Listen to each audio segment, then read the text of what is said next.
Wishing you a safe and happy 4th of July.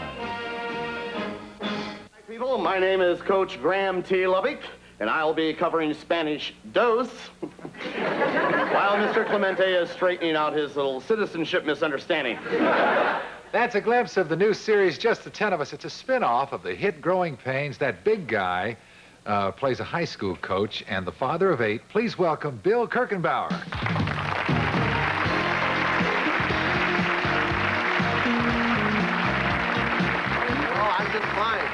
Well, congratulations on the spin-off. Oh, thank you. I've been waiting for this for a long time. I'll bet. How long before you actually did the pilot had you known about the potential for a spin-off? Well, they called me up one day. I was I did about 6 growing pains as this character. And then one day I was kind of in a Hollywood slump because I'd gotten a letter from a director of a movie I had just done who said, "Hey, Bill, we cut you out of the movie." Oh. So I was kind of depressed, and then the producers called on the phone, and they were all 3 on the phone, and I thought they were going to yell at me about something or other. You have phone problems, too. Yeah. And they said, "Would you like your own show?" And I said, what a sure. dream come true. Gee. Is there any pressure doing a spin-off?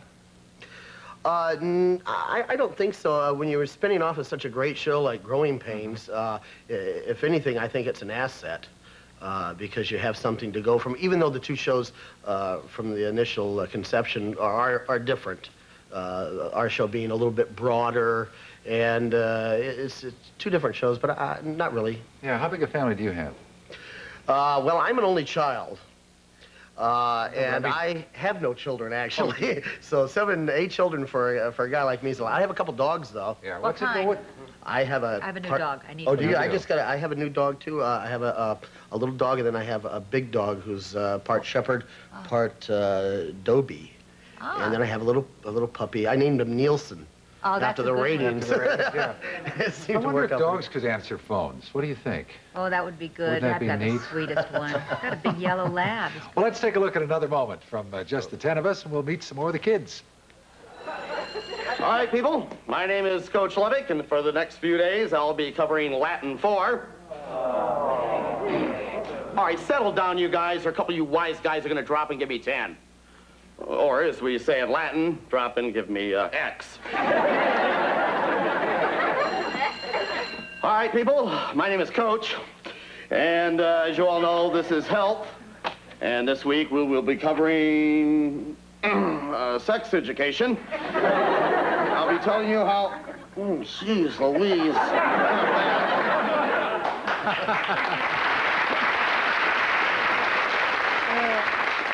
Bill, I read that you were an Army brat.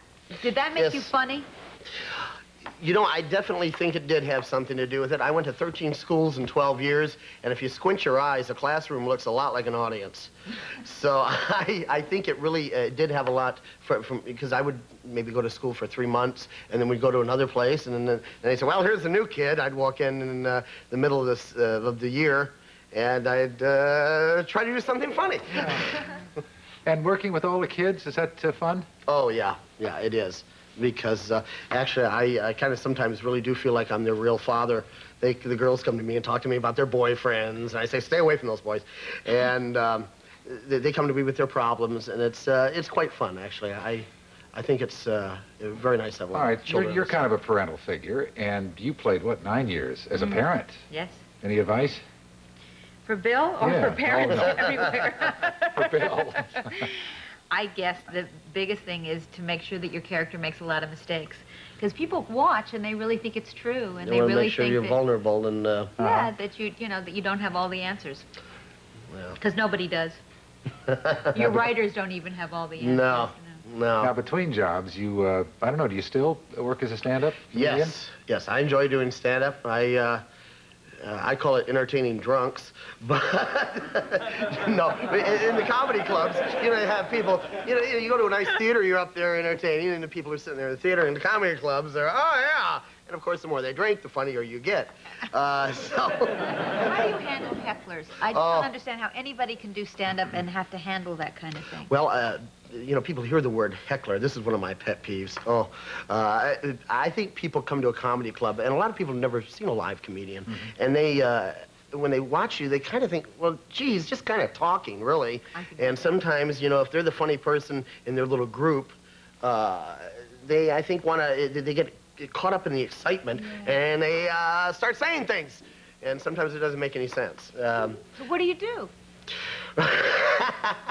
Well, I have some insults that we couldn't go over right now. But I try to deal with them. Sometimes, excuse me, there are different levels of hecklers. Sometimes somebody will just want to talk to you.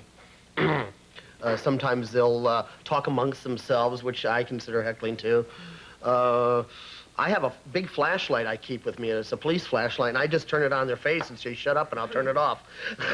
All right, now, I don't want to put you on a spot. You don't have to stand up.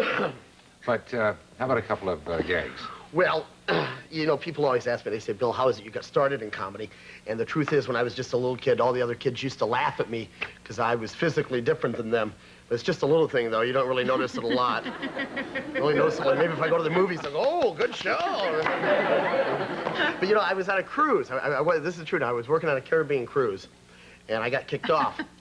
But as I was leaving, I told the cruise people, I thought it was a real silly idea anyway. Caribbean cruise, you pay $3,000 to ride around the Caribbean on a luxurious ocean liner, eating expensive French food while you visit poor, smelly, trashy little countries. So they kicked me off, and the reason they kicked me off... That's true. The reason they kicked me off is every time I'd walk past the captain of the ship, I'd go, bloop, bloop, bloop, bloop, bloop.